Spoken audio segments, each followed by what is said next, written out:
হঠাৎ করে বাইরের টেম্পারেচার যখন অনেকটা হট হয়ে গেছে, এই হট সিচুয়েশনে সবাই যখন কোল কিছু খুঁজে বেড়াচ্ছে, তখন ইনফিনিক্স বিপরীতমুখী হয়ে লঞ্চ করে ফেলল ইনফিনিক্স হট 30। হট টেম্পারেচার অস্বস্তি দিলেও ইনফিনিক্সের এই হট 30 যে স্বস্তি এনে দিতে পারবে তা কিন্তু এর কি স্পেক্স দেখেই বোঝা যায়।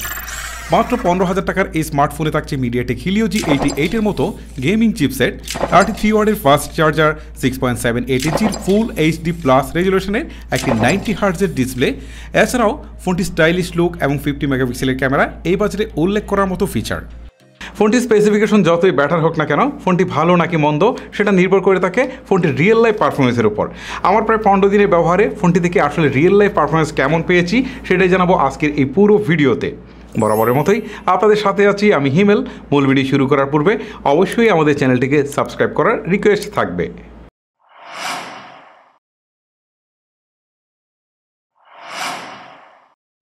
রিভিউ ইউনিট হিসেবে এবারও বক্স না পাওয়ায় ফোনটির আনবক্সিং দেখাতে পারছি না, তবে ইনফিনিক্স বাংলাদেশ আমাদেরকে নিশ্চিত করেছে যে বক্সে অন্য কম্পোনেন্টের সাথে মাস্ট বি একটি 33 ওয়াটের ফাস্ট চার্জার প্রোভাইড করা হবে।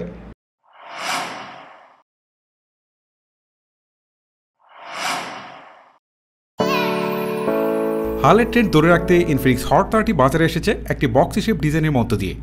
পার্সোনালি এই বক্স শেপের ডিজাইনটি বরাবরই আমার বেশ পছন্দের। সম্পূর্ণ প্লাস্টিক বিল মেটেরিয়ালের তৈরি ফোনটির ওয়াইড এবং থিকনেস কম হওয়াতে এটি কিন্তু বেশ হালকা পাতলা, তবে সাইজে বড় হওয়াতে ফোনটি এক হাতে অপারেট করা অনেকটাই কষ্টসাধ্য। আমার হাতের ফোনটি সলিড হোয়াইট কালারের, এছাড়াও কিন্তু রেসিং ব্ল্যাক এবং সার্ফিং গ্রিন নামে আরও দুটি কালার ভেরিয়েন্ট রয়েছে।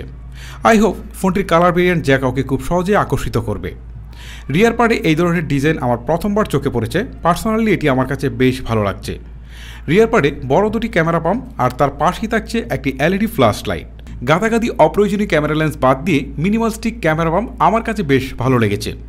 ক্যামেরা বাম্প কিছুটা উঁচু, তবে বাম্পের চারপাশে অ্যালুমিনিয়ামের উঁচু ফ্রেম থাকায় ব্যাক কভার ছাড়া ব্যবহার করলেও খুব একটা স্ক্র্যাচ পড়ার সম্ভাবনা থাকে না। রিয়ার পার্টে গ্লসি ফিনিশ হওয়াতে খুব সহজে আঙ্গুলের চাপ বসে যাচ্ছিল। ফোনটির ফ্রন্ট পার্টে থাকছে 5 হোলযুক্ত ডিসপ্লে। খুব সূক্ষ্মভাবে খেয়াল করলে এর 5 হোলের চারপাশে কিছুটা শেডো লক্ষ্য করবেন। বাজেট অনুযায়ী সিন এবং সাইড বেজেল পারফেক্টলি আছে। উপরের দিকে সেকেন্ডারি নয়েজ ক্যান্সেলেশন প্রত্যাশিত হলেও সেটা কিন্তু প্রোভাইড করা হয়নি। নিচের দিকে থাকছে primary microphone, USB type C port and speaker grill. এতে ডুয়েল স্টেরিও স্পিকার প্রোভাইড করা হয়েছে। এই বাজারের একটা স্মার্টফোনে ডুয়েল স্টেরিও স্পিকার প্রোভাইড করা হচ্ছে, এটা নিঃসন্দেহ প্রশংসার দাবি রাখে। স্পিকারের কোয়ালিটি আমি বলবো যে ঠিকঠাকই ছিল, তবে আপনারা যদি ভলিউম 80%-এর মধ্যে রাখতে পারেন তাহলে মোটামুটি ভালো একটা সাউন্ড পাবেন।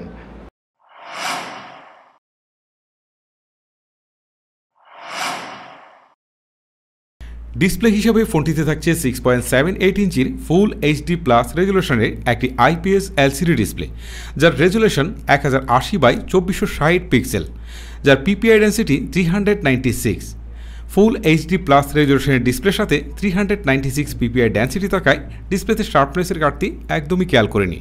600 নিট পিক ব্রাইটনেসের সুবাদে ফোনটিকে ছবি তোলা সহ বেশ কিছু কাজে ডিরেক্ট সানলাইটে অপারেট করেছি, বাট এতে কোনো ধরনের প্রবলেম আমাকে ফেস করতে হয়নি।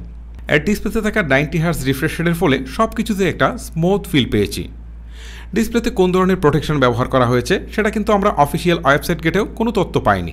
আমার মনে হয় যে এখানে মিনিমাম কর্নিং গোরিলা গ্লাস 3 এর প্রোটেকশন দেওয়া উচিত ছিল। ডিসপ্লের কালার ঠিকঠাকই লেগেছে আমার কাছে। ডিসপ্লেতে টাচ ল্যাকেন্সি বা কালার শিফটিজনিত কোনো ইস্যু ছিল না। এক কথায় বলতে পারি বাজেট অনুযায়ী ভালো মানের ডিসপ্লে প্রোভাইড করছে ইনফিনিক্স। এই ফোনে ডিসপ্লে সেকশনে আমার কাছে দুটো জিনিস ভালো লেগেছে। প্রথমত হচ্ছে যে 15,000 টাকা প্রাইস রেঞ্জের কোনো একটা স্মার্টফোনে ফুল HD প্লাস রেজুলেশন প্রোভাইড করা হচ্ছে। দ্বিতীয়ত হচ্ছে এখানে 90 হার্টজ রিফ্রেশ রেট থাকছে। ডান পাশে থাকছে ভলিউম রকার, তার নিচে থাকছে physical fingerprint scanner. Physical fingerprint স্ক্যানারটি যথেষ্ট ফাস্ট অ্যান্ড একুরেট কাজ করেছে। আর বাম পাশে থাকা ডেডিকেটেড সিম কার্ড স্লট দিয়ে আপনি দুটি সিম কার্ডের পরেও একটি মাইক্রো SD কার্ড ব্যবহার করতে পারবেন।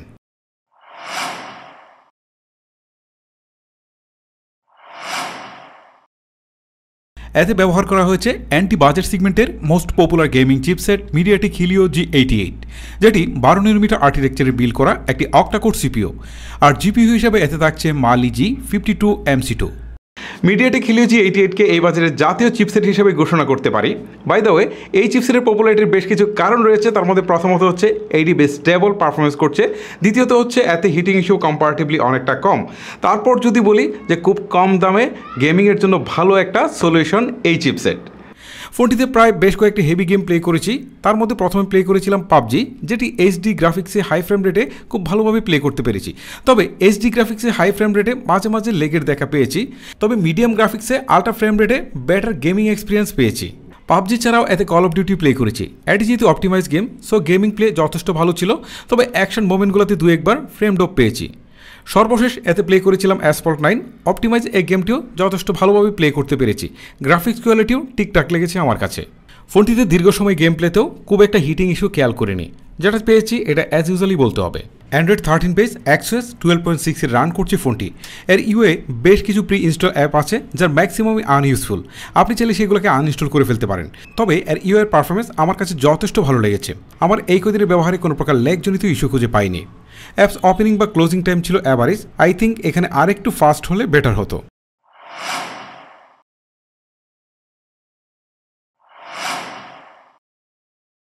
ফোনটির রিয়ারে থাকছে ডুয়েল ক্যামেরার সেট আপ। 50 মেগাপিক্সেলের প্রাইমারি ক্যামেরার পাশাপাশি থাকছে একটি 2 মেগাপিক্সেলের BNW সেন্সর, আর ফোনটির সেলফিতে থাকছে একটি 8 মেগাপিক্সেলের ক্যামেরা। ইনফিনিক্স হট 30 এর ক্যামেরায় বেশ কিছু সিচুয়েশনে ছবি তুলেছি। ছবির কোয়ালিটি আমাকে খুব একটা ইমপ্রেস করতে পারেনি। ছবিতে লাইট ব্যালেন্স খুব একটা পারফেক্ট ছিল না, আর ম্যাক্সিমাম সময় খেয়াল করে দেখলাম যে ছবিতে ওয়ার্ম টোনের প্রাধান্য রয়েছে। ইআই ক্যামেরায় ছবিগুলোকে একটু বেশি বুস্টেড করে তোলার প্রবণতা লক্ষ্য করা যায়, আর বিউটি মিউট অন করলে ছবির স্মুথনেস লক্ষ্য করা যায়, তবে এই স্মুথনেস অনেকাংশেই পারফেক্ট থাকে না। ছবিতে ডাইনামিক রেঞ্জ খুব একটা পারফেক্ট ছিল না, তবে অটো এইচডিআর মোড অন করলে কিছুটা বেটার রেজাল্ট পাওয়া যায়, তবে সেটা অ্যাভারেজ বা বিলো অ্যাভারেজ ধরতে হবে। পোর্ট্রেট মোডের সাবজেক্ট সেপারেশন খুব একটা পারফেক্ট না হলেও চলনসই ছবি পাবেন, তবে আমার মনে হয় এই জায়গাটাতে ইনফিনিক্সের আর একটু ইমপ্রুভমেন্ট করার জায়গা ছিল।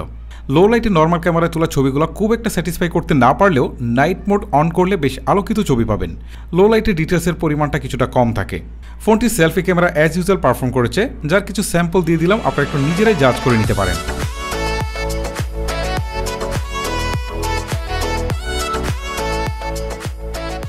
ইনফিনিক্স হট 30 এর ক্যামেরাকে অ্যাভারেজ হিসেবেই ধরে রাখতে হচ্ছে, তবে 50 মেগাপিক্সেলের ক্যামেরা হিসাবে আমার প্রত্যাশা কিন্তু আরেকটু বেশি ছিল।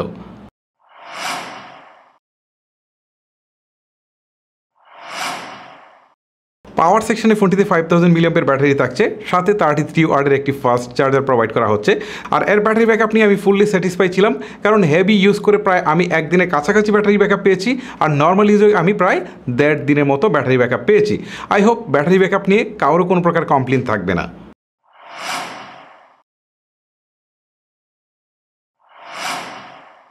ফোনটির আদার্স ফিচারের মধ্যে যেসব বিষয় থাকে, যেমন call quality, network connectivity, download upload speed, everything আমি খুব কেয়ারফুলি টেস্ট করছি। এক্স্যাক্টলি আমি কোথাও কোনো প্রবলেম খুঁজে পাইনি।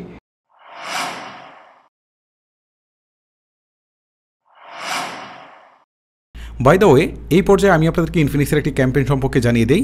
ক্যাম্পেইনে অংশগ্রহণ করতে হলে আপনাকে ইনফিনিক্সের অফলাইন শপ ভিজিট করতে হবে, আর সেখানে একটা ব্যাকড্রপ দেখতে পারবেন। সেখানে দাঁড়িয়ে আপনি ছবি তুলে সোশ্যাল মিডিয়াতে পোস্ট করবেন, আর হ্যাশট্যাগ হিসাবে লিখতে হবে ইউর পোস্ট ইউর স্মাইল। এবার অংশগ্রহণকারীদের মধ্যে লাকি একজন ইনফিনিক্স হট 30 গিফট হিসেবে পেয়ে যাবেন। এবারে আসি ফোনটির ফাইনাল ভার্ডিক্টে। এতক্ষণ ফোনটি নিয়ে যে আলোচনা করলাম সেই অনুযায়ী, অর্থাৎ বেস ভেরিয়েন্টের প্রাইসটাকে যদি আমরা 15,000 টাকা প্রাইস ধরে যদি এটাকে বিচার বিশ্লেষণ করি, তাহলে এটা এই বাজেটের মধ্যে কতটা জাস্টিফাই করে। আমি যদি ফোনটির ডিজাইন থেকে শুরু করি, তাহলে বলবো যে বাজেট অনুযায়ী খুবই চমৎকার ডিজাইন প্রোভাইড করা হচ্ছে, এবং ডিসপ্লে সেকশনেও অসাধারণ কিছু স্পেক্স দেওয়া হয়েছে, এবং রিয়েল লাইফ পারফরমেন্সে কিন্তু যথেষ্ট ভালো ছিল। তারপর যদি আমরা ফোনটির চিপসেটের দিকে যাই, তাহলে কিন্তু এই বাজেটের মধ্যে এই মুহূর্তে বাংলাদেশের মার্কেটে গেমিংয়ের জন্য যথেষ্ট ভালো মানের একটা চিপসেটও দেওয়া হয়েছে, এটা কিন্তু আমাদেরকে স্বীকার করতে হবে। তবে ক্যামেরা সেকশনটা অ্যাভারেজ ছিল, এইখানে আরও বেশ কিছু ইমপ্রুভমেন্টের জায়গা ছিল।